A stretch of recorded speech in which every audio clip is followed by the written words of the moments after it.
Hello and welcome everyone, मेरा नाम है निबंध भौमिक और स्वागत है आप सभी का इस जावास्क्रिप्ट के क्रैश कोर्स में। बट डायरेक्ट कोई भी कोड लिखने से पहले मैं चाहता हूँ आपको एक जावास्क्रिप्ट का इंट्रोडक्शन दे दूं, जहां पे मैं 3 फ्रीक्वेंटली आस्क्ड क्वेश्चन को आंसर करूंगा। तो पहला question, what is JavaScript? JavaScript is one of the most popular and widely use programming languages अभी के टाइम पे।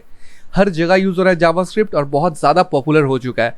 और बड़े बड़े कंपनी जैसे वॉलमार्ट, नेटफ्लिक्स, फिर पेपैल अपना इंटायर एप्लीकेशन जावास्क्रिप्ट यूज करके बनाते हैं और बहुत ज़्यादा कम्युनिटी सपोर्ट है गाइस। तो अभी के टाइम पे अगर आप जावास्क्रिप्ट सीखते हो तो आपको जॉब मिलने में बहुत इजी होगा। आप कोई भी company as a front end developer join कर सकते हो, as a back end developer join कर सकते हो, या फिर आप as a full stack developer भी ज्वाइन कर सकते हो। फुल स्टैक डेवलपर वो होता है जिसको front end and back and दोनों का काम आता है। सेकंड क्वेश्चन, जावास्क्रिप्ट से आप क्या क्या बना सकते हो? तो बहुत टाइम पहले तक जावास्क्रिप्ट सिर्फ ब्राउजर में रन करता था, इसीलिए आप सिर्फ उससे इंटरैक्टिव वेब पेजेस बना सकते थे। तो बहुत कोई जावास्क्रिप्ट को हल्के में लेता था, लेकिन टाइम अभी चेंज हो चुका है। जावास्क्रिप्ट के पास इतना ह्यूज कम्युनिटी सपोर्ट है और बड़े बड़े कंपनी से इन्वेस्टमेंट्स भी है, जैसे कि Google and Facebook. And JavaScript से आप अभी के टाइम पे full blown web apps, mobile apps बना सकते हो, live chat and video streaming apps भी बना सकते हो, कमांड लाइन टूल्स बना सकते हो एंड इवन गेम्स भी बना सकते हो। The third and final question, कि हम अपना जावास्क्रिप्ट के कोड को कहाँ पे रन करवा सकते हैं? मैंने जैसे कहा कि पहले जावास्क्रिप्ट बनाया गया था सिर्फ ब्राउजर में रन करवाने के लिए। मतलब क्या कि हर एक ब्राउजर में अपना एक जावास्क्रिप्ट इंजन होता है जो हमारे जावास्क्रिप्ट के कोड को एग्जीक्यूट करता है। अगर आप क्रोम यूज करते हो तो आपका जावास्क्रिप्ट इंजन का नाम है V8। अगर आप फायरफॉक्स यूज करते हो तो आपका जावास्क्रिप्ट इंजन का नाम है स्पाइडर मंकी। 2009 में एक बहुत क्लेवर इंजीनियर जिनका नाम है रैंडल, उन्होंने क्या किया, उन्होंने अपना एक C++ का प्रोग्राम बनाया। फिर ये जो क्रोम का जावास्क्रिप्ट इंजन है ये ओपन सोर्स है, तो उन्होंने उस ओपन सोर्स क्रोम के जावास्क्रिप्ट इंजन को उठा लिया और अपने C++ के प्रोग्राम के अंदर एम्बेड कर दिया। फिर जाके उनका जो प्रोग्राम बना उसका नाम उन्होंने रख दिया नोड। मतलब बेसिकली नोड क्या है गाइस? नोड एक C++ प्रोग्राम है जिसके अंदर क्रोम का जावास्क्रिप्ट इंजन एम्बेड किया गया है। अब हम लोग क्या कर सकते हैं? अब हम लोग जावास्क्रिप्ट कोड को ब्राउजर में नहीं रन करके ब्राउजर के बाहर भी रन करवा सकते हैं। तो इससे हमें मदद होगा सर्वर साइड डेवलपमेंट करने में। अब हम लोग जावास्क्रिप्ट को यूज करके सर्वर साइड डेवलपमेंट भी कर सकते हैं, कोई भी मोबाइल ऐप का या फिर वेब एप्लीकेशन का, कुछ भी।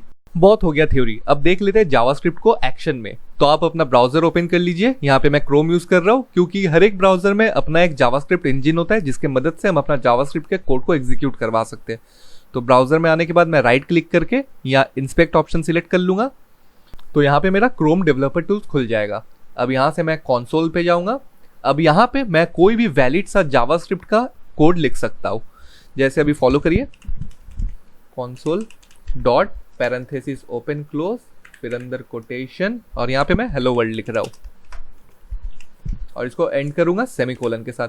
गाइज यहाँ पे क्या सिंटेक्स है आप उसको लेकर अभी चिंता मत करिए, क्योंकि आगे कोर्स में मैं हर एक सिंटेक्स आपको क्या हो रहा है यहाँ पे क्लियर कर दूंगा। अभी आप देखिए कि यहाँ पे हम लोग अपना जावास्क्रिप्ट का कोड लिख सकते हैं कंसोल में आके। अभी एंटर प्रेस करूंगा तो यहाँ पे मुझे हेलो वर्ल्ड मैसेज डिस्प्ले हो गया। हम लोग यहाँ पे मैथमेटिकल एक्सप्रेशन भी कर सकते हैं, 4 + 6 + 7। देखिए डायनामिक रिजल्ट हमें दिखते जाएगा जो जो हम लोग करेंगे, ठीक है। अलर्ट्स कर सकते हैं, देखिए अलर्ट यहाँ पे मैं कर रहा हूँ।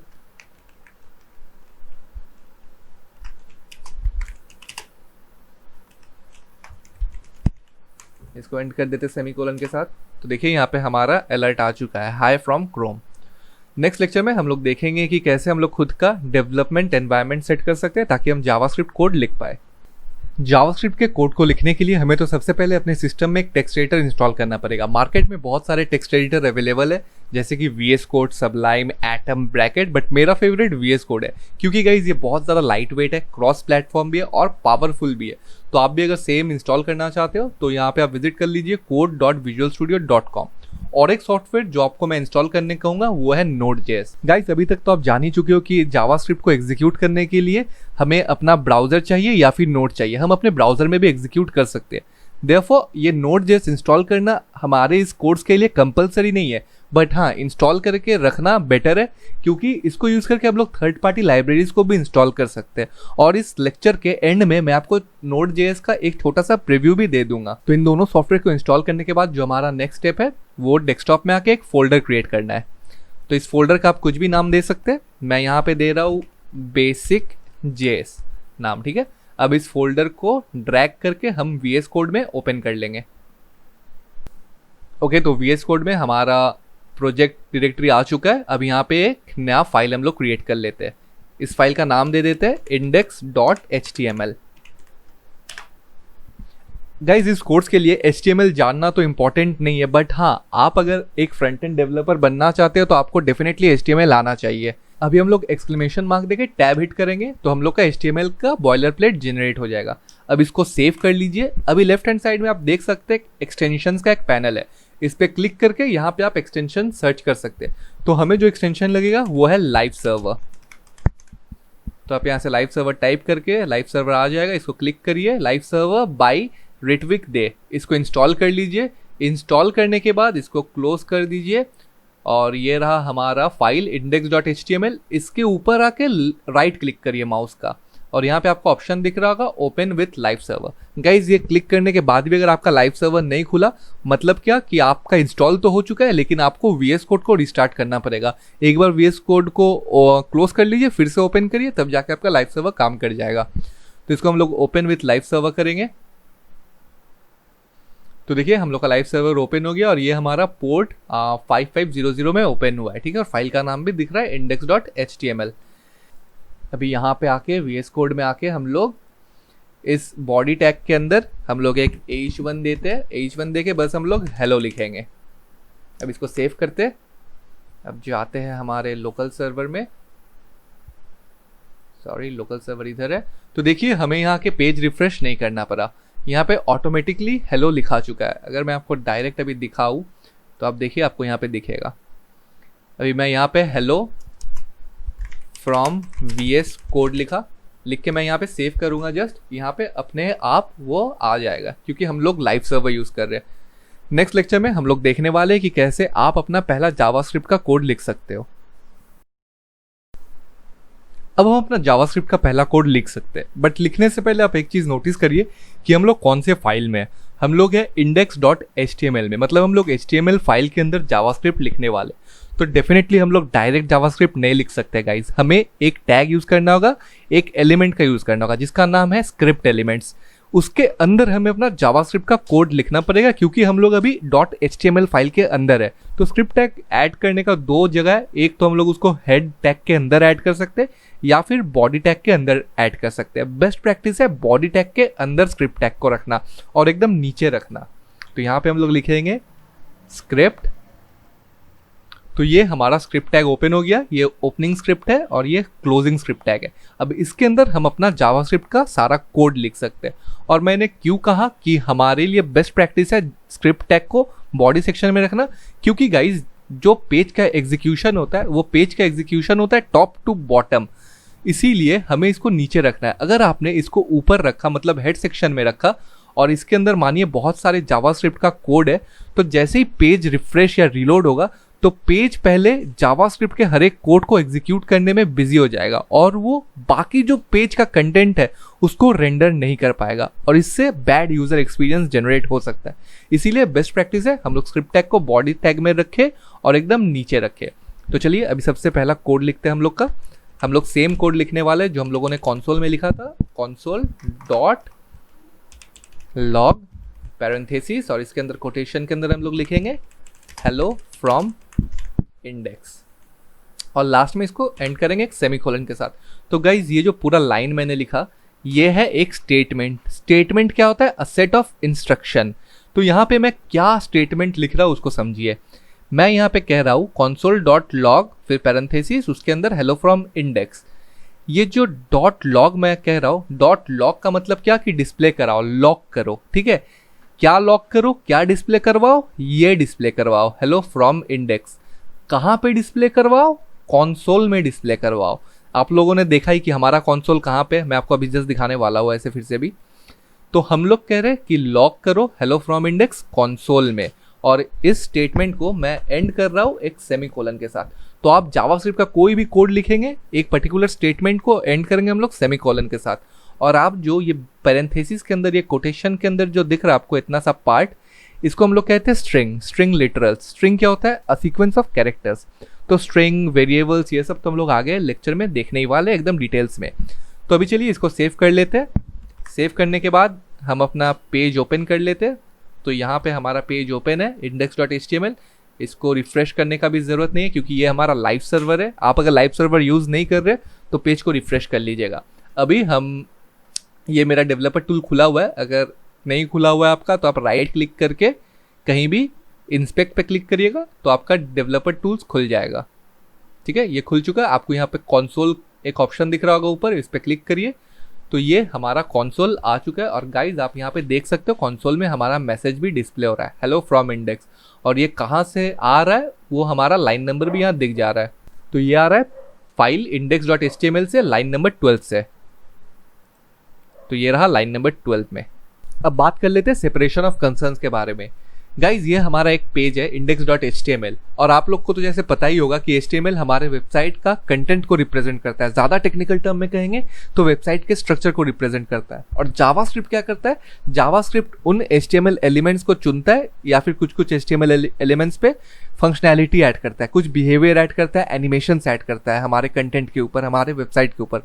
तो ये एक डिफरेंट टाइप का काम हो गया।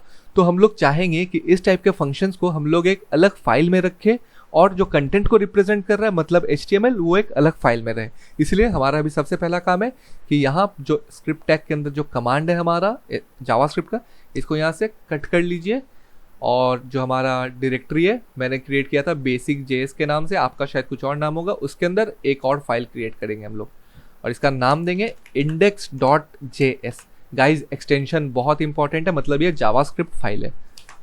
अब यहाँ पे वो कमांड पेस्ट कर दीजिए, सेव कर दीजिए। अब जाके हमारा हाफ काम कंप्लीट हो गया है। अभी नेक्स्ट काम है index.html पेज में वापस जाइए और ये जो स्क्रिप्ट टैग है हमारा, इसको नहीं हटाएंगे हम लोग। अब इसके थ्रू हम लोग को, सॉरी क्या आ गया, इसको हटाते हैं। हाँ, अब इसके थ्रू हम लोग ये index.js जो फाइल है इसको रेफरेंस करेंगे, क्योंकि हम लोग को तो इस पेज पे फंक्शनैलिटी चाहिए ना। लेकिन आप देखिए कि इस पेज पे अभी हमारा कुछ नहीं है, मतलब लिंक किया हुआ नहीं है जावास्क्रिप्ट। तो यहाँ पे स्क्रिप्ट टैग के अंदर आके हम लोग एक एट्रीब्यूट यूज करेंगे src इक्वल टू और कोटेशन देंगे।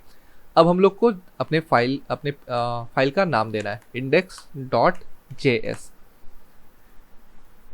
देखिए गाइस यहाँ पे index.html और index.js दोनों सेम फोल्डर में एक ही जगह पे है दोनों, ठीक है, दोनों का लेवल सेम है। अगर index.html जहाँ पे है वहाँ पे एक और फोल्डर होता और उसके अंदर index.js होता तो हमें यहाँ पे उस फोल्डर नेम भी स्पेसिफाई करना होता, लेकिन दोनों सेम जगह पे है इसीलिए डायरेक्ट लिख दिया यहाँ पे।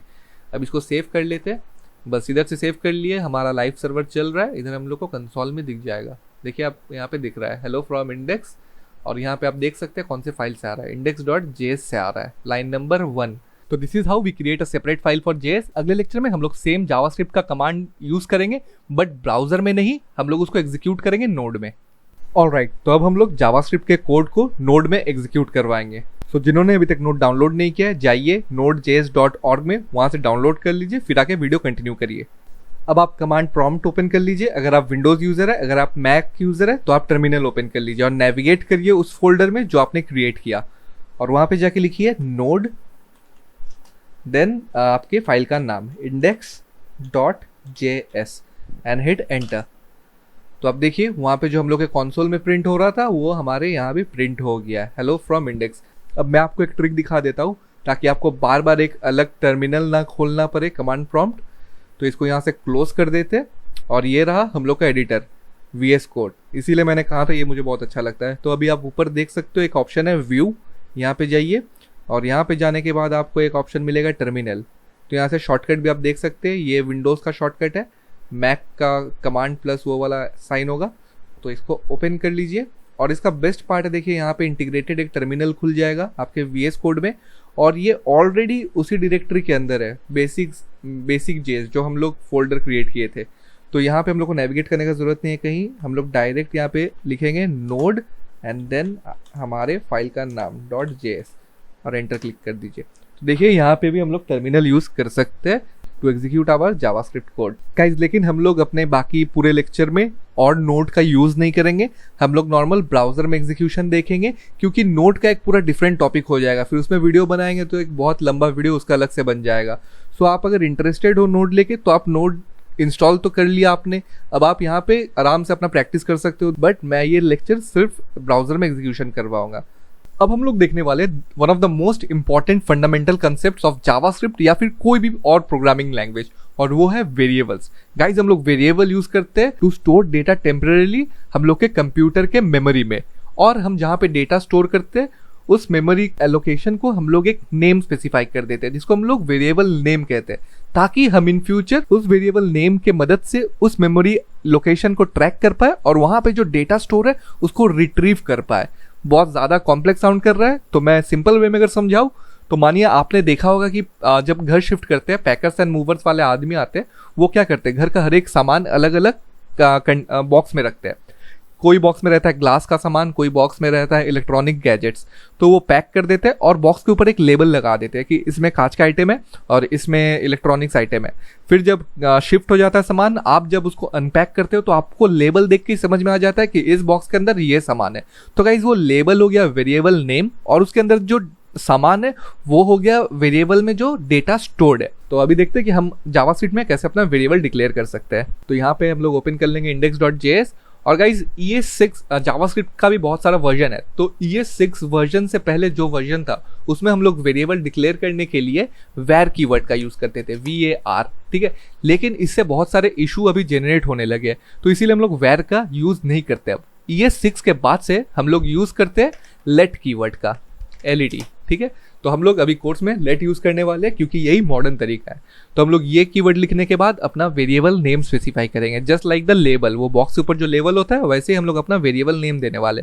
तो मैं एक यहाँ पे वेरिएबल नेम दे रहा हूँ, नेम। इसके अंदर मैं क्या स्टोर करूंगा? ऑब्वियसली किसी का नाम स्टोर करूंगा। तो वो अभी नहीं करते, अभी मैंने सिर्फ वेरिएबल को डिक्लेयर किया, लेट नेम।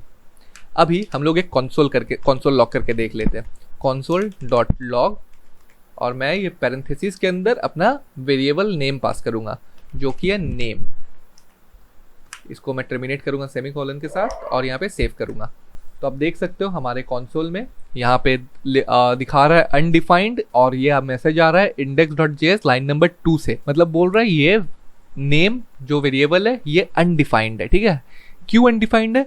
हम लोगों ने डिक्लेयर तो कर दिया वेरिएबल, लेकिन हम लोगों ने अभी तक उसमें कोई वैल्यू फिल नहीं किया, कोई डेटा स्टोर नहीं किया। दैट्स वाई वो अनडिफाइंड कहलाएगा। अभी तक हमें उसको इनिशियलाइज करना होगा, ठीक है। हमें उसमें कोई डेटा फिल करना होगा, तो हम इनिशियलाइज कर सकते हैं, इक्वल टू दे देंगे यहाँ पे। अब हम उसके अंदर डेटा फिल कर सकते हैं। तो मैं एक सीक्वेंस ऑफ कैरेक्टर इंसर्ट करूंगा जो कि है स्ट्रिंग। तो या सिंगल कोटेशन में मैं अपना नाम लिखूंगा अनिर्बन। और गाइज बहुत कोई डबल कोटेशन में भी लिखते हैं, इसको आप डबल कोटेशन भी यूज कर सकते हो यहाँ पे, लेकिन बेस्ट प्रैक्टिस है सिंगल कोटेशन यूज करना स्ट्रिंग्स के लिए। और मैं इसको एंड कर दूंगा एक सेमीकोलन के साथ। अभी इसको जैसे ही मैं सेव करूंगा, यहाँ पे आप देख सकते हो मेरा नाम डिस्प्ले हो चुका है। अब मैं यहाँ पे वेरिएबल नेम का यूज करके उसके अंदर जो डेटा है उसको मैं डिस्प्ले करवा पा रहा हूँ। लेकिन वेरिएबल नेम डिक्लेयर करने में भी बहुत सारे रूल्स है जो हमें फॉलो करना है अपना वेरिएबल का नाम देने समय। तो सबसे पहला रूल जो है वो can not use reserved keyword. हम अपने वेरिएबल का नाम को कोई रिजर्व्ड कीवर्ड का नाम नहीं दे सकते। क्या कहना चाह रहा हूँ मैं बता दे रहा हूँ। सोचिए आप एक वेरिएबल डिक्लेयर कर रहे हो और उसका नाम आपने रख दिया वाइल, ठीक है। तो देखिए यहाँ पे रेड हो चुका है, नीचे अंडरलाइन हो गया है रेड से। क्यों? क्योंकि वाइल एक रिजर्व्ड कीवर्ड है जावास्क्रिप्ट में जो एक स्पेसिफिक काम करता है। तो हम ऐसा कोई कीवर्ड नहीं यूज कर सकते जो ऑलरेडी डिफाइंड है अंदर जावास्क्रिप्ट के, ठीक है। तो हम यहाँ पे वाइल, इफ, मतलब ऐसे रिजर्व्ड कीवर्ड नहीं यूज कर सकते। दूसरा क्या है? Meaningful name. ऑब्वियसली गाइज आप जो वेरिएबल डिक्लेयर कर रहे हो आपको मीनिंगफुल नेम देना होगा। जैसे कि आपने वो बॉक्स के अंदर सामान भरा, अब आप कांच का सामान अंदर भर रहे हो, ऊपर आप लेबल में लिख दोगे लोहा का आइटम है अंदर, तो फिर तो जो ले जाएगा वो तो पटकेगा इधर उधर, तो सब टूट गया अंदर, समझिए। तो इसीलिए मीनिंगफुल नेम देना है हमें, ताकि हमें देख के समझ में आ जाए कि उसमें कैसा वैल्यू इंसर्ट किया गया है। तो बहुत कोई को मैंने देखा है कि ऐसे अपना वेरिएबल नेम देते A, B, ठीक है, B1। तो गाइज ऐसे आप दीजिएगा तो आपको बाद में जाके खुद ही कंफ्यूजन होने वाला है। इसीलिए प्रॉपर मीनिंगफुल एक नाम दीजिए अपने वेरिएबल को। थर्ड क्या है?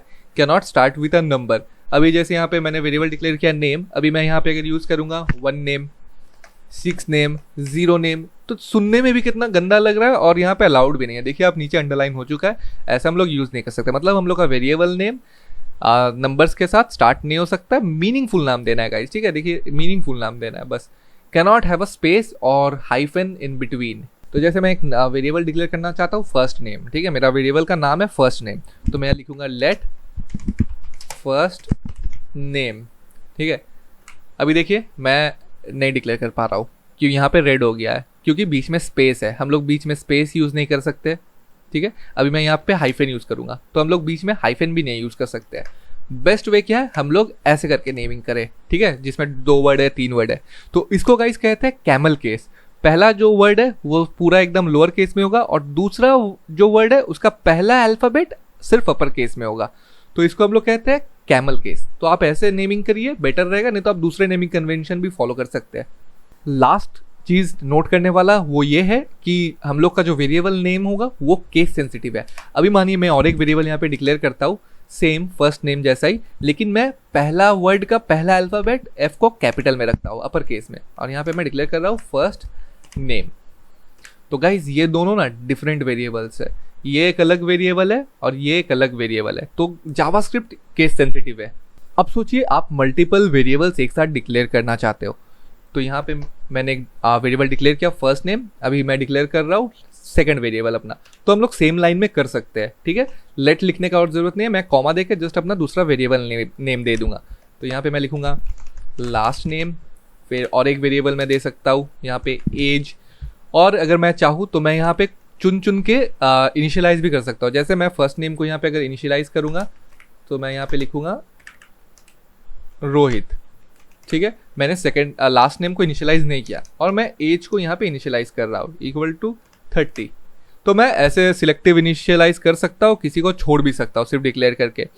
बट बेस्ट प्रैक्टिस क्या है गाइस पता है? बेस्ट प्रैक्टिस है कि हम लोग हर एक वेरिएबल को एक सेपरेट लाइन में डिक्लेयर करें। तो जैसे यहाँ पे रोहित खत्म हुआ, यहाँ पे एक सेमीकोलन दे दूंगा मैं, और यहाँ पे फिर दूसरा लाइन में आ जाऊंगा, फिर यहाँ पे लेट लास्ट नेम करूंगा, यहाँ पे एक सेमीकोलन दे दूंगा, फिर नीचे आ जाऊंगा, लेट एज इक्वल टू 30, ये अलग। तो हमें ऐसे डिक्लेयर करना चाहिए हर एक वेरिएबल अलग अलग लाइन में। आई होप गाइज आपको मजा आ रहा है, और नेक्स्ट लेक्चर में हम लोग देखने वाले हैं कि क्या होता है कांस्टेंट। सबसे पहले चलिए एक वेरिएबल डिक्लेयर कर लेते हैं। लेट, मैं वेरिएबल का नाम दे रहा हूँ डिस्काउंट रेट, और देखिए मैं कैमल केस यूज कर रहा हूँ। अब इसमें हम लोग एक वैल्यू असाइन करते हैं, मैं यहाँ असाइन कर रहा हूँ 0.5, और मैं दूसरे लाइन में आके इस वेरिएबल का वैल्यू को रीअसाइन कर दूंगा, मतलब वैल्यू चेंज कर दूंगा। डिस्काउंट रेट को मैं रीअसाइन कर रहा हूँ नए वैल्यू के साथ। अभी मैं उसके नेक्स्ट लाइन में console.log करूंगा अपने वेरिएबल को, console.log, वेरिएबल का नाम दे दूंगा अंदर डिस्काउंट रेट। ओके, जैसे मैं इसको सेव करूंगा आप यहाँ पे देख सकते हो 2 डिस्प्ले हो रहा है, मतलब हम लोग का नया वैल्यू डिस्प्ले हो रहा है जो मैंने रीअसाइन किया। गाइज मतलब क्या समझ में आया हम लोग को कि हम लोग वेरिएबल का वैल्यू कभी भी चेंज कर सकते हैं, हम लोग उसको नया वैल्यू से रीअसाइन कर सकते हैं। लेकिन जब हम लोग कांस्टेंट यूज करेंगे तब हम लोग उसका वैल्यू चेंज नहीं कर सकते। ऐसा बहुत बार हो सकता है कि आप कोई एप्लीकेशन बना रहे हो और उसमें एक पर्टिकुलर वैल्यू कभी चेंज नहीं होना चाहिए, आप चाहते हो कि वो वैल्यू हमेशा सेम रहे, कभी फ्यूचर में रीअसाइन ना हो, तब हम लोग वेरिएबल नहीं डिक्लेयर करके कांस्टेंट डिक्लेयर करेंगे। जैसे कि number of hours in a day constant चीज है, 24 आवर्स होता है। तो आप अगर ऐसा कोई वेरिएबल बना रहे हो, जैसे वेरिएबल का नाम है आवर्स इन अ डे, तो आप वेरिएबल मत बनाओ, आप उसको कांस्टेंट बनाओ और उसको असाइन कर दो 24 से, क्योंकि ये कभी चेंज नहीं होता है।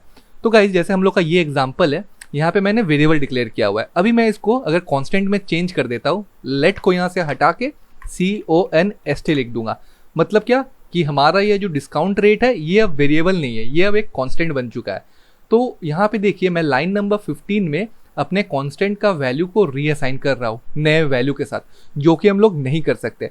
तो मैं जैसे इसको सेव करूंगा, आप यहाँ पे नोटिस करिएगा एक एरर आएगा, ठीक है, और एरर आएगा लाइन नंबर 15 से ही। तो इसको सेव करता हूँ, तो देखिए यहाँ पे एरर शो कर रहा है असाइनमेंट टू कांस्टेंट वेरिएबल, मतलब बोल रहा है कि हम लोग कांस्टेंट को कभी रीअसाइन नहीं कर सकते नए वैल्यू के साथ। तो एक चीज आप दिमाग में रखिए, आप अगर एप्लीकेशन ऐसा कुछ डिजाइन कर रहे हैं जिसमें वेरिएबल का वैल्यू आप चेंज करेंगे फ्यूचर में, तो उसको वेरिएबल डिक्लेयर करिए। और अगर ऐसा कोई एप्लीकेशन बना रहे हैं जिसमें आप नहीं चाहते कि value in the future change हो, तो उसको एज अ कांस्टेंट डिक्लेयर करिए। नेक्स्ट लेक्चर में हम लोग देखने वाले हैं कि क्या होता है primitive types in JavaScript. Okay, अभी तक तो आप जान चुके होंगे कि कैसे हम लोग को वेरिएबल डिक्लेयर करना है और कैसे हमें वेरिएबल को इनिशियलाइज करना है। लेकिन आपके माइंड में ये थॉट तो जरूर आया होगा कि कितने डिफरेंट टाइप के वैल्यूज हम लोग एक वेरिएबल में असाइन कर सकते हैं। तो उसके लिए ये वाले चीज को थोड़ा नोटिस करिए। There are 2 categories of type, type के भी दो कैटेगरी है गाइस, प्रिमिटिव टाइप्स या फिर वैल्यू टाइप्स, और एक होता है रेफरेंस टाइप। मैं इस लेक्चर में सिर्फ प्रिमिटिव टाइप्स डिस्कस करूंगा। तो यहाँ नीचे देखिए मैं एक पेस्ट करने वाला हूँ। यहाँ पे मैंने 5 वेरिएबल डिक्लेयर किया है डिफरेंट टाइप ऑफ। पहला वेरिएबल का नाम है सिटी और उसमें मैंने वैल्यू असाइन किया है कोलकाता कोटेशन के अंदर। तो गाइज ये एक सीक्वेंस ऑफ कैरेक्टर्स है, मतलब क्या, स्ट्रिंग है, और इसको हम लोग जावास्क्रिप्ट में फैंसी वे में कहते हैं स्ट्रिंग लिटरल।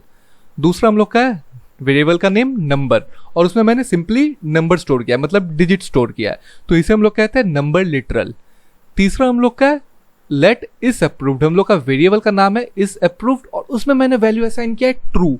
गाइज ये है बुलियन टाइप, मतलब क्या, हम लोग इसमें सिर्फ 2 टाइप के वैल्यू असाइन कर सकते हैं, या तो ट्रू या तो फॉल्स। मतलब सोचिए कि आप एक एप्लीकेशन बना रहे, कोई डिलीवरी टाइप का ऐप है जिसमें डिलीवरी होता है, फूड डिलीवरी, कुछ भी डिलीवरी, तो उसमें अगर आप एक ऐसा कंडीशन रखेंगे कि इफ डिलीवर्ड, तो वो कंडीशन जो चेक कर रहा है अगर डिलीवरी हुआ तो ट्रू स्टोर करेगा, अगर डिलीवरी नहीं हुआ तो फॉल्स स्टोर करेगा। सेम यहाँ भी वही कर रहा हूं मैं कि लेट इस अप्रूव्ड बोल के एक वेरिएबल क्रिएट किया मैंने कि अप्रूव हुआ तो उसमें ट्रू स्टोर कर दो, अगर अप्रूव्ड नहीं हुआ कोई चीज तो उसमें फॉल्स स्टोर कर दो। ये एक टाइप का वेरिएबल हो गया। उसके बाद है लेट एज, और देखिएगा इस लेट एज के बाद मैंने इसको इनिशियलाइज नहीं किया। आपने भी जस्ट थोड़ी देर पहले देखा कि हम लोग अगर कोई इनिशियलाइज नहीं करेंगे और उसको हम लोग प्रिंट करने का कोशिश करेंगे तो हमें अनडिफाइंड दिखेगा। मैं आपको करके दिखा देता हूँ, चलिए फिर से एक बार। यहाँ पे हम console डॉट लॉक करता हूँ और एज को डिस्प्ले करवाता हूँ, ठीक है, एज वेरिएबल को। मैं इसको सेव करूँगा यहाँ पे, तो देखिए मुझे यहाँ पे दिख जा रहा है अनडिफाइंड और लाइन नंबर 36 से दिख रहा है, यही है लाइन नंबर 36। मतलब हम लोग जो वैल्यू स्टोर कर रहे हैं ये इम्प्लिसिटली, मतलब अपने आप अनडिफाइंड का वैल्यू ले रहा है अगर हम लोग वेरिएबल को इनिशियलाइज नहीं कर रहे। लेकिन हम चाहे तो हम इससे एक्सप्लिसिटली भी अनडिफाइंड असाइन कर सकते हैं। मतलब कैसे कि मैं यहाँ इक्वल टू दे के अनडिफाइंड यहाँ लिख सकता हूँ, गाइस सी। तो मैं इसको सेव करूंगा तो मुझे यहाँ पे अनडिफाइंड ही दिखने वाला है। अभी लास्ट हम लोग का जो है वो है नल गाइस। तो यहाँ पे मैंने एक वेरिएबल बनाया है सिलेक्ट रूम और उसको रखा है मैंने नल। मतलब कि जब तक कुछ पता नहीं है, अभी एक आदमी को पता नहीं है कि उसको कौन से रूम में घुसना है, इसीलिए वो यहाँ पे अभी वैल्यू स्टोर है नल। जैसे उसको पता चल जाए कि उसको रूम नंबर 2 में घुसना है तो यहाँ पे आ जाएगा रूम नंबर 2, फिर यहाँ पे नल नहीं रहेगा। मतलब अभी the answer is unknown, therefore यहाँ पे हम लोगों ने स्टोर करके रखा है नल। नल मतलब कि वैल्यू है लेकिन क्या है वो पता नहीं है। तो गाइज ये है 5 different types of primitive types जो हम लोग जावास्क्रिप्ट में यूज करते हैं। नेक्स्ट लेक्चर में हम लोग देखने वाले हैं कि क्या होता है डायनामिक टाइपिंग। ये एक फीचर है गाइस जो जावास्क्रिप्ट को बाकी प्रोग्रामिंग लैंग्वेजेस से डिफरेंट बनाता है। जावास्क्रिप्ट एक डायनामिक लैंग्वेज है। इसका मतलब क्या है कि प्रोग्रामिंग लैंग्वेजेस 2 टाइप के होते हैं, एक होता है स्टैटिक प्रोग्रामिंग लैंग्वेज, एक होता है dynamic programming language. Static programming language मतलब जावा, सी, ये सब, जिसमें हम लोग एक बार अगर कोई वैल्यू डिक्लेयर कर रहे हैं, मतलब कोई वेरिएबल हम लोग डिक्लेयर कर रहे हैं, फिर उसको इनिशियलाइज कर रहे हैं कोई वैल्यू के साथ, तो उसी टाइम उस वेरिएबल का टाइप हम लोग डिफाइन कर देते हैं और ड्यूरिंग रन टाइम भी उस वेरिएबल का टाइप वही रहता है। टाइप हम लोग बाद में चेंज नहीं कर सकते, लेकिन जावास्क्रिप्ट में ड्यूरिंग रन टाइम हम अपने वेरिएबल का टाइप चेंज कर सकते हैं। तो मैं क्या कह रहा हूँ, डायरेक्ट कोड में हम लोग देख लेते हैं। तो ये 5 वेरिएबल्स जो मैंने पिछले लेक्चर में डिक्लेयर किया था और डिफाइन भी किया था। तो यहाँ पे सबसे पहला जो है वेरिएबल सिटी, उसके अंदर एक वैल्यू स्टोर्ड है कोलकाता, ये एक स्ट्रिंग है। तो अगर हम लोग को पता करना है कि हमारा वेरिएबल जो है वो किस टाइप का वेरिएबल है, मतलब किस टाइप का डेटा वो स्टोर कर रहा है, तो हम लोग उसको एक ऑपरेटर यूज करके देख सकते हैं जावास्क्रिप्ट में। हम लोग आके अपने कंसोल में लिखेंगे टाइप ऑफ, उसके बाद हम लोग को अपना वेरिएबल का नेम स्पेसिफाई करना है। तो मेरा वेरिएबल का नाम है सिटी, तो यहाँ पे भी मैं सेव कर दूंगा, फिर एंटर क्लिक करूंगा। तो यहाँ पे देखिए हम लोग को दिख जा रहा है स्ट्रिंग। इसको एक बार सेव कर लेते हैं अच्छे से। हाँ, ये फाइल सेव कर लीजिएगा, फिर आके करिए इधर टाइप ऑफ, उसके बाद सिटी। तो यहाँ पे हम लोग को दिख रहा है स्ट्रिंग, मतलब क्या कि सिटी वेरिएबल का टाइप है स्ट्रिंग। अभी हम मानिए कि सिटी वेरिएबल का वैल्यू हम चेंज कर देते हैं। तो यहाँ पे मैं लिखूंगा सिटी इक्वल टू, अब मैं इसमें नंबर स्टोर कर देता हूँ 20, ठीक है। अभी फिर से टाइप ऑफ ऑपरेटर का यूज करते हैं, टाइप ऑफ सिटी। तो देखिए गाइस अभी हम लोग को रिटर्न हो रहा है कि इसका सिटी का टाइप है नंबर टाइप का है। मतलब आपने देख लिया कि कैसे हम लोग डायरेक्ट इसको रन टाइम में ही इसका हम लोग टाइप चेंज कर सकते हैं वेरिएबल का। अभी हम लोग का नेक्स्ट वेरिएबल है मार्क्स, तो इसका टाइप ऑफ हम लोग देख लेते हैं, टाइप ऑफ मार्क्स। तो यहाँ पे देखिए हम लोग का इस वेरिएबल का मार्क्स वेरिएबल का टाइप है नंबर। और गाइस यहाँ पे एक चीज नोटिस करिए कि ये इंटीजर नहीं है, ये टाइप है नंबर। अभी अगर मैं मार्क्स का वैल्यू चेंज करता हूँ, जैसे मार्क्स इक्वल टू 50 पॉइंट कुछ भी डेसिमल नंबर में ले लेता हूँ, पॉइंट देना होगा यहाँ पे, सॉरी, हाँ, तो मैंने यहाँ पे डेसिमल ले लिया। अभी मैं इसको सेव कर दिया। अभी मैं टाइप ऑफ यूज करूंगा, टाइप ऑफ मार्क्स। तो देखिए गाइस फिर से हम लोग को सेम टाइप रिटर्न हो रहा है और वो है नंबर। मतलब क्या कि दूसरे प्रोग्रामिंग लैंग्वेजेस में जैसे होता है इंटीजर, फ्लोटिंग पॉइंट, डेसिमल के लिए अलग अलग, जावास्क्रिप्ट में ऐसा कुछ नहीं है। जावास्क्रिप्ट में अगर नंबर है, चाहे वो डेसिमल हो या फिर डायरेक्ट होल नंबर हो, सबका टाइप सेम है और वो है नंबर। अभी हम लोग का नेक्स्ट वेरिएबल देख लेते हैं, वो है इज अप्रूव्ड। तो मैं यहाँ पे लिखूंगा टाइप ऑफ इज अप्रूव्ड। तो गाइस देखिए ये रिटर्न कर रहा है बुलियन, मतलब इज अप्रूव्ड हम लोग का एक बुलियन टाइप है। बुलियन मतलब जिसमें खाली हम लोग स्टोर कर सकते हैं ट्रू या false. Now next variable is age, तो टाइप ऑफ एज ये रिटर्न कर रहा है अनडिफाइंड, मतलब हम लोग का जो वेरिएबल है एज उसका टाइप है अनडिफाइंड। और एक फनी चीज आप नोटिस करिए गाइस, इसका वैल्यू भी अनडिफाइंड है और इसका टाइप भी अनडिफाइंड है, दोनों अनडिफाइंड है, वैल्यू भी टाइप भी। मैंने जैसे आपको थोड़ा देर पहले जब बताया कि हमारे जो 5 प्रिमिटिव टाइप्स होते हैं उसमें से अनडिफाइंड भी एक टाइप है गाइस, मैंने आपको पहले भी कह दिया था, ठीक है। तो undefined is a type and undefined is also a value, तो ये चीज ध्यान में रखिएगा। अभी हम लोग का लास्ट वेरिएबल देख लेते हैं, टाइप ऑफ सिलेक्ट कलर। तो ये रिटर्न कर रहा है ऑब्जेक्ट, मतलब सिलेक्ट कलर हम लोग का एक ऑब्जेक्ट है गाइस, ठीक है। इसका टाइप एक ऑब्जेक्ट है और ऑब्जेक्ट क्या होता है यही हम लोग देखने वाले हैं नेक्स्ट लेक्चर में। हम लोगों ने अभी तक देख लिया कि कौन कौन से प्रिमिटिव टाइप्स होते हैं हम लोग के पास, लेकिन मैंने स्टार्टिंग में कहा था कि हमारे पास और एक कैटेगरी ऑफ टाइप है जिसे हम लोग कहते हैं रेफरेंस टाइप। रेफरेंस टाइप के अंदर आता है ऑब्जेक्ट, फंक्शन एंड एरेज। अभी हम लोग फिलहाल बात करने वाले हैं ऑब्जेक्ट के बारे में। तो ऑब्जेक्ट क्या होता है गाइस, अगर आप रियल लाइफ का एग्जांपल लोगे, रियल वर्ल्ड का, तो हमें बहुत सारे ऑब्जेक्ट का एग्जांपल देखने को मिल जाएगा। जैसे मान लीजिए एक आदमी है, उस आदमी का एक नाम होगा, उस आदमी का एक पर्टिकुलर एज होगा, वो पर्टिकुलर एक जगह पे रहता होगा और उसका एक अपना फोन नंबर होगा। तो ये सारा चीज उस आदमी का प्रॉपर्टी है। तो हम लोग सेम जावास्क्रिप्ट में भी कर सकते हैं। अगर जावास्क्रिप्ट में आपके पास रिलेटेड वेरिएबल्स है बहुत सारे, तो उसको आप ग्रुप करके एक ऑब्जेक्ट के अंदर डाल सकते हो। जैसे फॉर एग्जांपल यहाँ पे मैंने 2 वेरिएबल डिक्लेयर किया हुआ है, एक नेम जो एक नाम स्टोर कर रहा है एक आदमी का, और एक एज जो उसी आदमी का एज स्टोर कर रहा है। मतलब क्या, ये दोनों वेरिएबल रिलेटेड है, it belongs to the same person. तो हम लोग एक ऑब्जेक्ट क्रिएट कर लेंगे और उस ऑब्जेक्ट का नाम दे देंगे पर्सन, और उसके अंदर हम लोग ये दोनों नेम एंड एज प्रॉपर्टीज उस ऑब्जेक्ट के अंदर डाल देंगे। तो चलिए सबसे पहले हम लोग अपना ऑब्जेक्ट क्रिएट कर लेते हैं। सो लेट, उसके बाद हम लोग का ऑब्जेक्ट का नाम दे देते हैं person, then equal to sign, then हम लोग को देना है कर्ली ब्रेसेस, ठीक है। ये ऑब्जेक्ट लिटरल है गाइस, ठीक है, ये ऑब्जेक्ट लिटरल का नोटेशन है। सो अभी हम लोग यहाँ पे जगह बना लेंगे अपना, और इसके बीच में हम लोग अभी की वैल्यू पेयर्स यूज करने वाले हैं। एक मैं की बनाऊंगा, की मतलब क्या होगा, प्रॉपर्टी, और वैल्यू जो होगा कि उस प्रॉपर्टी के अंदर कौन सा वैल्यू है। जैसे हम लोग को यहाँ 2 है, एक नेम है और एक एज है, तो मैं पहला प्रॉपर्टी दूंगा नेम, फिर मैं यूज करूंगा कोलन, एंड अब मैं दूंगा उसका वैल्यू। सो वैल्यू है अनिर्बन। अब मैं यहाँ पे कॉमा दूंगा। अब मैं दूसरा प्रॉपर्टी देने वाला हूँ एज, वंस अगेन कोलन, अब मैं यहाँ पे एज स्पेसिफाई कर दूंगा।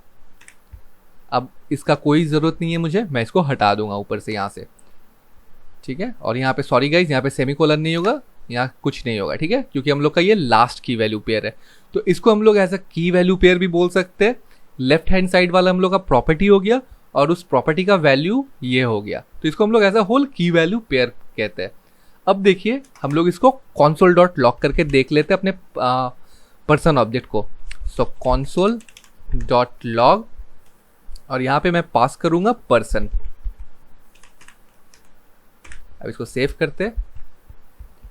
तो अब देखिए हम लोग के यहाँ पे एक ऑब्जेक्ट दिख रहा है, ऑब्जेक्ट लिटरल दिख जा रहा है हम लोग को। तो मैं इसको एक्सपैंड करूंगा तो हमारे पास दो की वैल्यू पेयर है, पहला प्रॉपर्टी एज, दूसरा प्रॉपर्टी नेम। ठीक है, अभी आपको एक चीज बता देता हूं कि हम लोग कैसे अपने प्रॉपर्टीज को रीअसाइन कर सकते हैं। तो यहां पे इसको कमेंट कर देते हैं। अभी यहां पे मैं अपने नेम को रीअसाइन करने वाला हूं, सो मैं यूज करूंगा पर्सन लिखूंगा पहले, उसके बाद मैं डॉट यूज करूंगा। ठीक है, डॉट यूज करने के बाद मुझे अपना प्रॉपर्टी का नाम देना है गाइस। और मैं यहाँ पे जो डॉट यूज कर रहा हूँ इसको हम लोग कहते हैं डॉट नोटेशन, डॉट नोटेशन। ठीक है, अब यहाँ पे मैं इक्वल टू लिखूंगा। अब मैं कोई भी नया नाम यहाँ पे स्पेसिफाई कर सकता हूँ, जैसे अभिषेक। ठीक है, अभी अगर मैं चाहूँ तो मैं सिर्फ एक प्रॉपर्टी को भी यहाँ पे डिस्प्ले करवा सकता हूँ अपने कंसोल में। वो कैसे करवाऊंगा, मैं सिंपली लिखूंगा console डॉट लॉग। अब अंदर यहाँ पे सिर्फ पर्सन नहीं लिख के पर्सन डॉट प्रॉपर्टी ऐड कर देंगे, की ऐड कर देंगे, हम लोग का जो की है। ठीक है, अब मैं इसको सेव करूंगा तो आप यहाँ पे देख सकते हो कि हम लोग का अब अभिषेक डिस्प्ले हो रहा है गाइज। और एक नोटेशन है जो हम लोग यूज कर सकते हैं, वो है ब्रैकेट नोटेशन। ब्रैकेट नोटेशन ये कैसे होता है, अभी हम एज को चेंज करके देख लेते हैं ब्रैकेट नोटेशन से। तो मैं यहाँ पे लिखूंगा पर्सन, उसके बाद मैं थर्ड ब्रैकेट यूज करूंगा। अब इसके अंदर मुझे सिंगल कोटेशन देना है, ठीक है, स्ट्रिंग के लिए। अब इसके अंदर मुझे अपना की का नाम देना है, प्रॉपर्टी का नाम देना है। तो मेरा प्रॉपर्टी नेम क्या है, एज। तो मैंने यहाँ पे एज लिख दिया। अब यहाँ पे आके बाहर आके इक्वल टू देके अब नया एज हम डाल सकते हैं। तो मैं यहाँ 25 कर दूंगा। इसको भी हम लोग अगर कंसोल में प्रिंट करवा के देखना चाहते हैं तो कर सकते हैं, console डॉट लॉग। और यहाँ पे मैं यूज करूंगा यही। अब इसके अंदर लिखूंगा पर्सन, पर्सन लिखने के बाद फिर से यहाँ पे थर्ड ब्रैकेट लूंगा और उसके अंदर कोटेशन लेके मुझे प्रॉपर्टी नेम स्पेसिफाई करना होगा, मतलब की का जो नाम है, तो एज। ठीक है, इसको सेव करने से पहले मैं ये ऊपर वाला डॉट नोटेशन का जो था इसको कमेंट कर देता हूँ। अब इसमें सेमीकोलन देके इसको सेव करता हूँ। तो गाइस देखिए यहाँ पे डिस्प्ले हो गया 25। तो एक सवाल आप पूछ सकते हो कि कौन सा यूज करना बेटर है, डॉट नोटेशन कि ब्रैकेट नोटेशन। गाइज आप जावास्क्रिप्ट सीख रहे हो, अभी जावास्क्रिप्ट के साथ स्टार्ट कर रहे हो, उतना एडवांस चीज आप नहीं जानते हो, सो आई विल से कि आप डॉट नोटेशन यूज करिए, ज्यादा आपको सही रहेगा यूज करने में, क्योंकि सिंटेक्स भी इजी है। हम लोग को खाली सिर्फ एक डॉट लगा के की का नाम देना होता है, प्रॉपर्टी का नेम देना होता है, और यहाँ पे हम लोग को ब्रैकेट यूज करना हो रहा है, उसके अंदर फिर हम लोग को ये कोटेशन यूज करना हो रहा है, मतलब इस की को एज अ स्ट्रिंग लेना पड़ रहा है, तो थोड़ा झमेला हो जाता है। आप डॉट नोटेशन यूज करिए, आपको इजी लगेगा। So this is how we create object in JavaScript. Next lecture में हम लोग देखने वाले हैं कि क्या होता है array. So what is array, ये समझने से पहले चलिए एक एग्जांपल देख लेते हैं ताकि हम लोग को अच्छे से समझ में आ जाए। मानिए आप एक गेम डेवलपर है और आपके बॉस ने आपको कहा या फिर क्लाइंट ने किसी ने भी आपको कहा कि उस गेम में आपको 10 प्लेयर का एंट्री करवाना है। तो आप जब 10 डिफरेंट प्लेयर का एंट्री करोगे तो क्या आप हर एक प्लेयर को अलग अलग वेरिएबल में डिक्लेयर करोगे, मतलब आप क्या ऐसे लिखोगे, लेट प्लेयर 1 इक्वल टू फिर प्लेयर 1 का नाम, let player 2 equal to player 2 का नाम। तो आप ऐसे 10 डिफरेंट वेरिएबल्स डिक्लेयर करोगे क्या 10 अलग प्लेयर्स के लिए? यहाँ तो 10 प्लेयर है, मान लीजिए 100 प्लेयर होता तो क्या आप 100 वेरिएबल्स बनाते अलग अलग? नहीं ना। यहाँ पे हम लोग क्या करेंगे, यहाँ पे हम लोग एक ही वेरिएबल बनाएंगे और वो वेरिएबल हम लोग का होगा एरे, जो कि हर एक प्लेयर को एक ही वेरिएबल में कंटेन करेगा। समझ में नहीं आ रहा है, करके दिखा देता हूँ, एकदम क्लियर हो जाएगा। तो हम लोग यहाँ लिखेंगे लेट, जैसे हम लोग वेरिएबल डिक्लेयर करते, फिर उसके बाद हम लोग का वेरिएबल का नाम देना है। तो मैं देने वाला हूँ इसका नाम प्लेयर्स, उसके बाद इक्वल टू देना है। अब हम यूज करेंगे अपना स्क्वायर ब्रैकेट्स गाइस, ठीक है, उसके बाद सेमीकोलन। जब हम लोग ऑब्जेक्ट डिक्लेयर कर रहे थे तो हम लोग कर्ली ब्रेस यूज कर रहे थे, जब हम लोग एरे डिक्लेयर करेंगे तो हम लोग स्क्वायर ब्रैकेट का यूज करेंगे। हम लोग का एरे डिक्लेयर हो चुका है, लेकिन हम लोग का एरे अभी एम्प्टी है क्योंकि ये स्क्वायर ब्रैकेट खाली है, इसके अंदर कुछ नहीं है। अब हम चाहे तो इसको इनिशियलाइज कर सकते हैं।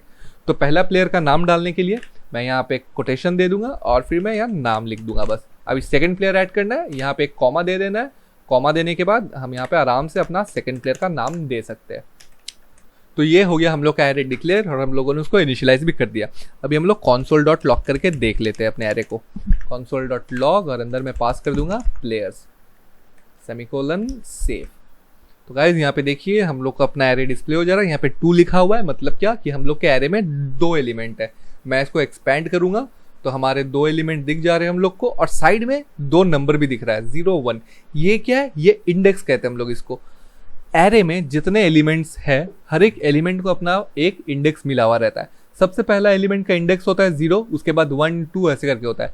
इंडेक्स क्यों दिया हुआ रहता है? ताकि हम पता कर पाए कि हम लोग का एक पर्टिकुलर एलिमेंट एरे में कौन से पोजीशन में है। अगर मैं आपको कहता हूँ कि मुझे सिर्फ ये रोहित नाम डिस्प्ले करके दिखाओ, मुझे पूरा एरे मत डिस्प्ले करवाओ, मुझे सिर्फ ये नाम डिस्प्ले करवाओ रोहित, तो कैसे करेंगे हम लोग? यहाँ console.log में आएंगे, प्लेयर्स जहाँ पे लिखा हुआ है वहाँ पे लास्ट में कर्सर रख के एक थर्ड ब्रैकेट देंगे, फिर सिंगल कोट्स देंगे। अब मैं यहाँ पे सिंगल कोट्स नहीं देंगे गाइज, जस्ट हम लोग थर्ड ब्रैकेट देंगे और यहाँ पे मैं लिख दूंगा 1। ठीक है, 1 लिखने के बाद मैं इसको सेव करूंगा तो आप देख सकते हैं कि यहाँ पे रोहित डिस्प्ले हो गया। क्यों 1 लिखने पे रोहित डिस्प्ले हुआ? क्योंकि रोहित का पोजीशन इंडेक्स नंबर है 1। Guys array starts with a index of 0, मतलब पहला एलिमेंट जो है उसका इंडेक्स पोजीशन है 0, दूसरा एलिमेंट जो है उसका इंडेक्स पोजीशन है 1।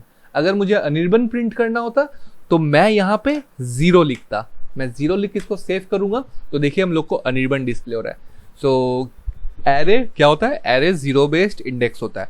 अभी मैंने आपको कहा था कि जावास्क्रिप्ट एक डायनामिक लैंग्वेज है। मतलब क्या कि हम लोग एरे के लेंथ को जब मन चाहे तब चेंज कर सकते हैं। दूसरे प्रोग्रामिंग लैंग्वेजेस में आप जब एरे को डिक्लेयर करते हो तो आपको एरे का लेंथ भी स्पेसिफाई कर देना होता है, लेकिन जावास्क्रिप्ट इतना ज़्यादा डायनामिक है कि हम लोग जब मन चाहे इसका लेंथ एक्सटेंड कर सकते हैं।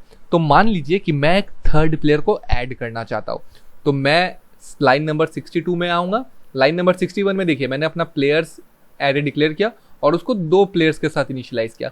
लाइन 62 में मैं यहाँ पे आऊँगा, फिर से प्लेयर्स लिखूंगा, थर्ड ब्रैकेट दूंगा और मुझे पता है कि मैं नेक्स्ट प्लेयर जो ऐड कर रहा हूँ वो जो ऐड होगा उसका इंडेक्स 2 होने वाला है, क्योंकि इंडेक्स 0 ये है, इंडेक्स 1 ये है। उसके बाद कौन सा इंडेक्स आएगा? इंडेक्स 2 आएगा, इसीलिए मैं यहाँ पे 2 लिखूंगा। उसके बाद इक्वल टू देके मैं यहाँ पे प्लेयर ऐड कर सकता हूँ, जैसे जैस्मिन। ठीक है, अब मैं इसको सेमीकोलन से टर्मिनेट करूंगा इस कमांड को और यहाँ पे आके हम लोग का पूरा एरे को हम लोग डिस्प्ले करवा लेते हैं। तो मैं इसको सेव करता हूँ। तो अभी देखिए हम लोग के पास यहाँ दिख रहा है 3 एलिमेंट है और मैं इसको एक्सपैंड करूंगा तो आपको यहाँ पे दिख जाएगा तीनों element with their specific indexes. Guys length से तो ये एरे डायनामिक है ही, लेकिन ये टाइप से भी डायनामिक है। क्या कहना चाह रहा हूँ? मान लीजिए हम लोग एक और एलिमेंट को ऐड करना चाहते हैं, तो मैं चलिए करके ही दिखा देता हूँ। अभी मैं यहाँ पे और एक एलिमेंट ऐड करूंगा, प्लेयर्स, उसका इंडेक्स क्या होगा? अब 3 होने वाला है, नेक्स्ट इंडेक्स है ना। अभी देखिए दूसरे प्रोग्रामिंग लैंग्वेजेस में फिर से वही कि एरे का लेंथ आपको स्पेसिफाई करना होता है और आपको ये भी स्पेसिफाई करना होता है कि उस एरे का टाइप क्या होगा। क्या वो सिर्फ स्ट्रिंग कंटेन करेगा कि क्या वो सिर्फ इंटीजर वैल्यू कंटेन करेगा। लेकिन जावास्क्रिप्ट में हम लोग मल्टीपल टाइप्स अपने एरे में डाल सकते हैं। जैसे मैं जो नेक्स्ट एलिमेंट घुसाने वाला हूँ मैं उसको नंबर एंट्री कर रहा हूँ, ठीक है, स्ट्रिंग एंट्री नहीं कर रहा हूँ। मैं इसको सेव कर दूंगा तो यहाँ पे आप देखिए हम लोग का एरे दिख रहा है, 4 एलिमेंट है। तो इसको मैं एक्सपैंड करूंगा तो पहला 3 एलिमेंट स्ट्रिंग है और जो हम लोग का 4th एलिमेंट है वो है 45, मतलब एक नंबर। सो ये टाइप वाइज भी डायनामिक है, लेंथ वाइज भी डायनामिक है। आई होप आपको समझ में आ गया कि एरे क्या है। नेक्स्ट लेक्चर में हम लोग फंक्शंस देखने वाले हैं। तो गाइज रेफरेंस कैटेगरी की हम लोगों ने ऑब्जेक्ट देख लिया और एरे देख लिया। अब देखते हैं कि फंक्शन क्या होता है। फंक्शन को आप कह सकते हो अ कलेक्शन ऑफ स्टेटमेंट। मतलब क्या? फंक्शन एक कंटेनर है जिसके अंदर बहुत सारा स्टेटमेंट है डिफरेंट काइंड ऑफ, लेकिन फंक्शन एज अ होल एक कोई स्पेसिफिक टास्क को परफॉर्म करता है या फिर कोई मैथमेटिकल कैलकुलेशन करता है। तो चलिए हम लोग डायरेक्ट फंक्शन को एक्शन में ही देख लेते हैं। तो यहाँ पे आके फंक्शन को डिक्लेयर करने के लिए हमें एक प्रॉपर सिंटेक्स को फॉलो करना होगा। पहले हमें कीवर्ड का यूज करना होगा और इस कीवर्ड का नाम ही है फंक्शन। उसके बाद हमें अपना फंक्शन का नाम देना है। गाइज नाम मीनिंगफुल होना चाहिए। जैसे मैं अभी सिंपल ग्रीटिंग का एक फंक्शन बनाने वाला हूँ जो कंसोल में यूजर लोग को ग्रीट करेगा, तो मैं अपने फंक्शन का नाम भी देने वाला हूँ ग्रीट। उसके बाद हमें ये पैरेंथेसिस देना है, ये सिंटेक्स का पार्ट है। Then again curly braces open close. अब मैं यहाँ बीच में जगह बना लूंगा क्योंकि यहीं पे अभी हम लोग अपना स्टेटमेंट लिखने वाले हैं। तो चलिए एक सिंपल सा console.log करवा लेते हैं। तो console.log, अब इसके अंदर मैं लिख दे रहा हूँ hello world, semicolon, save this. तो देखिए मैंने इसको सेव किया, फंक्शन डिक्लेयर कर दिया, सब सही है, console.log भी किया उसके अंदर और ये तो एक स्टेटमेंट है इसलिए मैंने इसको सेमीकोलन से भी एंड किया, सब प्रॉपर है। लेकिन हम लोग को यहाँ कंसोल में कुछ डिस्प्ले नहीं हुआ। क्यों डिस्प्ले नहीं हुआ गाइस? क्योंकि फंक्शन को सिर्फ डिक्लेयर करने से नहीं होता है। This is the function declaration, ठीक है। यहाँ पे मैं लिख दे रहा हूं फंक्शन डिक्लेरेशन, ठीक है। ये फंक्शन डिक्लेरेशन है। सिर्फ फंक्शन डिक्लेरेशन करने से नहीं होता है, हम लोग को फंक्शन को बुलाना भी पड़ता है और उसे कहते हैं फंक्शन कॉलिंग। सोचिए एक आदमी है, वो आदमी आपके पास आके कोई काम परफॉर्म करेगा। आप एक आदमी को रोड में बुला के उससे कुछ काम करवाना चाहते हो, तो सबसे पहले आपको उस आदमी का नाम से उसको पुकारना पड़ेगा कि अरे राजू इधर आ, है ना। तो सेम ऐसा फंक्शन के साथ भी है कि फंक्शन को उसके नाम से हम लोग को बुलाना पड़ेगा, तभी जाके वो फंक्शन काम करेगा। So that is called function calling. तो यहाँ पे मैं कमेंट कर दे रहा हूँ फंक्शन कॉलिंग, ठीक है। कैसे कॉल करेंगे? हम लोग डायरेक्ट उसके नाम से कॉल करेंगे। तो फंक्शन का नाम है ग्रीट, उसके बाद हमें ये पैरेंथेसिस देना है, पार्ट ऑफ सिंटैक्स, सेमीकोलन दे देंगे बस। अब इसको सेव करूंगा मैं, जैसे ही देखिए आप यहाँ पे डिस्प्ले हो चुका है hello world, but everything is fine. लेकिन उतना ज़्यादा डायनामिक नहीं लग रहा है। और हम लोग क्या कर सकते हैं फंक्शन के साथ गाइज? कैसा होता है कि जो यूजर यहाँ पे आ रहा है उसको अपना नाम यहाँ पे डिस्प्ले हो रहा है। जैसे यहाँ पे हेलो वर्ल्ड आ रहा है, इसके जगह आता है hello Anirban, hello Rohit, hello Abhishek, hello Amarendra, मतलब अलग अलग नाम यूजर के हिसाब से, ठीक है। एक ही लाइन कोड रहेगा, एक ही console डॉट स्टेटमेंट रहेगा, लेकिन यहाँ पे अलग अलग हम लोग को ग्रीटिंग्स दिखेगा। तो वो करने के लिए हमें आर्ग्यूमेंट्स एंड पैरामीटर्स का यूज करना पड़ेगा। सबसे पहला काम हम लोग का जो फंक्शन डिक्लेरेशन है, यहाँ पे ये पैरेंथेसिस के अंदर हम लोग एक पैरामीटर लेंगे। तो उस पैरामीटर का नाम दूंगा मैं नेम, ठीक है। और यहाँ पे मैं हेलो को वर्ल्ड को हटा दूंगा, स्पेस रहने दूंगा। उसके बाद यहाँ पे आके बाहर आके एक प्लस साइन दूंगा, फिर आके इधर नेम लिख दूंगा। तो गाइज मैं यहाँ पे क्या कर रहा हूँ कि मैंने यहाँ पे एक पैरामीटर क्रिएट किया नेम नाम का, ठीक है। आप इसको कह सकते हो वेरिएबल है यहाँ पे नेम नाम का। ये वेरिएबल खाली इस पैरेंथेसिस के अंदर ही यूज कर सकते हैं हम लोग, इस कर्ली ब्रेसेस के अंदर। देखिए मैं यहाँ पे यूज कर रहा हूँ ये नेम को, ठीक है। जस्ट लाइक हम लोग कोई और एक वेरिएबल को यूज करते हैं, लेकिन ये सिर्फ इस फंक्शन के अंदर काम करेगा, फंक्शन के बाहर ये काम नहीं करेगा। इसका इतना ही स्कोप है। तो यहाँ पे मैंने लिख दिया हेलो, उसके बाद स्पेस है, उसके बाद प्लस जो है ये जावास्क्रिप्ट में कॉन्कैटिनेशन ऑपरेटर है, ठीक है। दो स्ट्रिंग्स को कॉन्कैटिनेट करता है। और यहाँ पे नेम वेरिएबल ले लिया है, तो ये अब console डॉट लॉग करेगा हेलो प्लस जो नेम में वैल्यू है। तो मैं अगर इसको अभी सेव करूंगा तो देखिए यहाँ पे लिख रहा है हेलो अनडिफाइंड। डेफिनेटली गाइज एकदम सही चीज लिख रहा है, क्योंकि हम लोगों ने तो वेरिएबल डिक्लेयर कर दिया। ये इनपुट है, मतलब ये एक पैरामीटर है। मैं आपको समझाने के लिए वेरिएबल कह रहा हूँ अभी, ठीक है। This is called parameter. तो इसको हम लोगों ने डिक्लेयर तो कर दिया, लेकिन इसको हम लोगों ने कोई वैल्यू असाइन नहीं किया अभी तक। तो वैल्यू असाइन हम लोग कहाँ पे करेंगे? During the function call. ये पैरेंथेसिस के अंदर हम लोग इसका वैल्यू को पास करेंगे एज एन आर्ग्यूमेंट। हम लोग यहाँ से जो वैल्यू को पास करते हैं उसको हम लोग कहते हैं आर्ग्यूमेंट। हम लोग जो डिक्लेरेशन में इनपुट लेते हैं उसको हम लोग कहते हैं पैरामीटर, ठीक है। बहुत सारे डेवलपर इस बात को नहीं जानते हैं कि आर्गुमेंट क्या होता है और पैरामीटर क्या होता है। फंक्शन कॉल में जो होता है उसको आर्गुमेंट कहते हैं, फंक्शन डिक्लेरेशन में जो होता है उसको पैरामीटर कहते हैं। तो हम लोग अपना आर्गुमेंट पास करेंगे, अपना नाम पास करते हैं। तो मैं अपना नाम पास कर रहा हूँ। अब जैसे ही मैं सेव क्लिक करूंगा तो आप वहाँ देखिए रिफ्लेक्ट हो गया हेलो अनिर्बन। अभी मैं इस फंक्शन को जितने बार चाहूँ उतने बार यूज कर सकता हूँ, डिफरेंट आर्गुमेंट्स पास करके। तो मैं यहाँ पे और 2 बार पेस्ट कर देता हूँ। अब यहाँ पे आके नाम चेंज कर दूंगा मैं, बस यहाँ कर दिया रोहित, यहाँ कर दिया आवेश। अब सेव क्लिक करूंगा तो अब देखिए यहाँ पे hello Anirban, hello Rohit, hello आवेश आ चुका है। अभी सोचिए मैं यहाँ डिस्प्ले करवाना चाहता हूँ हेलो अनिर्बन भौमिक, मेरा पूरा नाम डिस्प्ले करवाना चाहता हूँ, तो वो कैसे होगा? सबसे पहले तो ये दोनों एक्स्ट्रा फंक्शन कॉल को हटा देते हैं, ठीक है। अब यहाँ डिस्प्ले होगा हेलो अनिर्बन भौमिक। तो मैं यहाँ पे और एक पैरामीटर ले लेता हूँ लास्ट नेम के लिए। यहाँ लिख दूंगा मैं लास्ट नेम। अब इसको यहाँ पे यूज भी करेंगे, हेलो प्लस नेम मतलब फर्स्ट नेम जो है, और फिर और एक प्लस, उसके बाद स्पेस एक, उसके बाद और एक प्लस, और फिर लास्ट नेम, ठीक है। अब मैं इसको सेव करूंगा तो यहाँ पे दे रहा है हेलो अनिर्बन फिर अनडिफाइंड। फिर से वही एरर है, क्योंकि हम लोगों ने ये पैरामीटर ले तो लिया लेकिन इसमें कोई वैल्यू नहीं है। मतलब हम लोग को अब और एक आर्गुमेंट पास करना है यहाँ से। तो मैं यहाँ फिर से कॉमा दे दूंगा। अब मेरा सेकेंड आर्गुमेंट पास करूंगा मेरा लास्ट नेम। अब इसको करके सेव क्लिक करूंगा तो आप देखिए यहाँ डिस्प्ले हो चुका है हेलो अनिर्बन भौमिक। ऑलराइट, तो अब आप जान चुके हो कि कैसे हम फंक्शन को डिक्लेयर करते हैं और कैसे हम फंक्शन को कॉल करते हैं। जैसे कि हम लोगों ने एक फंक्शन डिक्लेयर किया था अभी जस्ट, ग्रीट फंक्शन, जो हमारे कंसोल में सिंपली यूजर्स को ग्रीट कर रहा था, मतलब एक स्पेसिफिक टास्क परफॉर्म कर रहा था। अभी चलिए देख लेते हैं कि और किस टाइप का फंक्शन है। तो सबसे पहले तो ये हमारा जो पुराना फंक्शन है इसको कमेंट कर दीजिए और यहाँ पे एक नया फंक्शन डिक्लेयर करते हैं। फंक्शन, ये फंक्शन क्या करेगा, ये एक नंबर इनपुट लेगा एज अ पैरामीटर और उसको स्क्वायर करेगा। तो हमारा फंक्शन का नाम ही हम लोग देते हैं स्क्वायर। चलिए, स्क्वायर ब्रैकेट पैरेंथेसिस के अंदर हमारा एक पैरामीटर होगा नंबर नाम का, और फिर कर्ली ब्रेसिस के अंदर हमारा कैलकुलेशन होगा। तो स्क्वायर कैसे निकालते हैं, स्क्वायर निकालते हैं नंबर मल्टीप्लाइड बाई इटसेल्फ, है ना। तो नंबर मल्टीप्लाई बाई नंबर, उसके बाद सेमीकोलन से हम लोग टर्मिनेट कर देंगे। और गाइज यहाँ पे हम लोग console.log करेंगे तो देखिए क्या होगा। console.log करेंगे ना तो हम लोग का वैल्यू लॉस्ट हो जाएगा। यहाँ पे मैं आपको करके ही दिखा देता हूँ, चलिए उतना क्या बोलना। console.log, उसके बाद यहाँ पे ये किया। अब अपना फंक्शन को हम लोग कॉल कर लेते हैं। तो फंक्शन का नाम है स्क्वायर। अब मैं यहाँ से वैल्यू पास कर रहा हूँ, सोचिए 5 को सेव कर लेते हैं।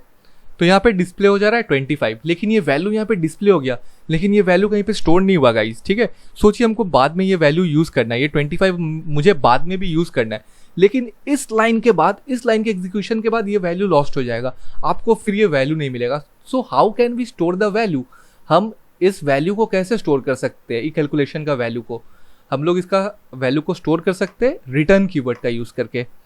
तो हम लोग ये console.log हटा देंगे यहाँ से एकदम, और यहाँ पे एक लिखेंगे रिटर्न। ये भी एक रिजर्व्ड कीवर्ड है गाइस, आप इसको भी अपने वेरिएबल के नेम के हिसाब से यूज़ नहीं कर सकते हो। तो हम लोगों ने यहाँ से रिटर्न कर दिया।